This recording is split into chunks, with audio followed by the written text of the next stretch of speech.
بيكم في حلقة جديدة. النهاردة هنتكلم عن موضوع بقى ظاهر في كل بيت وفي كل شارع، موضوع التقليد الأعمى للغرب. بقينا نشوف بنات لابسة بنطلونات مقطعة، وولاد وبنات بيقولوا عندي بوي فريند وجيرل فريند، والسهر لحد نص الليل في الشوارع والكافيهات. في ناس شايفة ده عادي وحرية، وفي ناس شايفة إنه انفتاح وتطور. بس السؤال، هو فعلا حرية ولا هو فقدان هوية؟ التقليد مش غلط في المطلق. لو أنا باخد من الغرب علم، نظام، التزام بالوقت، ده تقليد كويس. لكن التقليد الأعمى هو إني أنقل عنهم العادات والتصرفات من غير ما أفكر. هل تناسب ديني؟ هل تناسب مجتمعي؟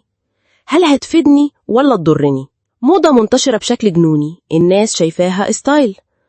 لكن خلينا نسأل، هل في منطق أو ذوق في لبس هدوم مقطعة بمزاج؟ إحنا عندنا في ثقافتنا اللبس دايما مرتبط بالاحترام والستر، لكن لما بنت أو ولد يلبس حاجة ممزقة ويمشي بيها في الشارع، هل ده بيعكس شخصيته ولا بيبين إنه ماشي ورا أي موضة من غير عقل؟ من سنين قليلة البنت مكانها معروف، البيت، الجامعة، الشغل. لكن دلوقتي بقينا نشوف بنات قاعدين في كافيهات وسهرانين للشروق. الموضوع مش إن البنت تتحبس، لكن في سؤال مهم: إيه اللي يخلي بنت محترمة ترجع 3 أو 4 الفجر؟ ده أمان ليها؟ ده يفيدها في إيه؟ الحرية مش معناها أخاطر بسمعتي أو صحتي أو أضيع وقتي في الفاضي. دي بقت الكلمة السهلة عن الجيل الجديد. لكن هل ده طبيعي في مجتمع شرقي مسلم؟ إحنا عندنا في ديننا العلاقات ليها إطار واضح: خطوبة، زواج.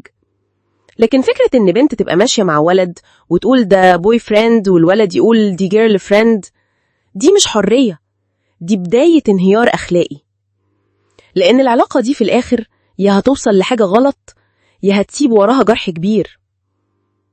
لو بصينا بجد هنلاقي إن كتير من الغرب نفسهم بيعانوا من التفكك الأسري، من فقدان القيم. في دراسات بتقول إن نسب الانتحار والاكتئاب عندهم عالية جدا. يبقى إزاي أنا أسيب ديني وأخلاقي اللي بتحميني واروح أقلد مجتمع عنده مشاكل أكبر مني؟ ليه بنقلدهم؟ نقص ثقة في نفسنا، إحساس إن كل حاجة جاية من بره أحسن، الإعلام اللي بيصدر لنا صورة براقة عن الغرب، الأسرة اللي ساعات بتسيب أولادها يقلدوا من غير ما تفتح معاهم نقاش. من الغلط إننا نفضل نقول حرام، عيب وخلاص.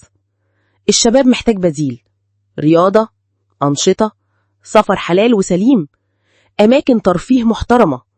ولو لقى بديل ممتع هيبطل يجري ورا التقليد الأعمى. النبي صلى الله عليه وسلم قال: من تشبه بقوم فهو منهم. يعني لو أنا قلدت الغرب في غلطهم كأني جزء منهم، لكن لو قلدتهم في علمهم واجتهادهم ده شيء محمود. التقليد الأعمى بيخلينا نفقد هويتنا.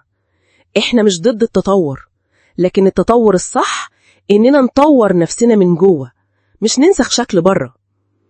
البنت المحترمة مش اللي لابسة موضة، البنت المحترمة هي اللي عندها عقل وكرامة. والولد الجدع مش اللي عنده جيرل فريند، هو اللي شايل مسؤوليته وواقف جنب أهله. التقليد مش كله غلط، لكن التقليد الأعمى مرض خطير بيخلينا نفقد نفسنا. خلينا ناخد من الغرب العلم والنظام ونسيب اللي بيخرب بيوتهم. لأن في الآخر، واسأل نفسك دايما، هو مين قال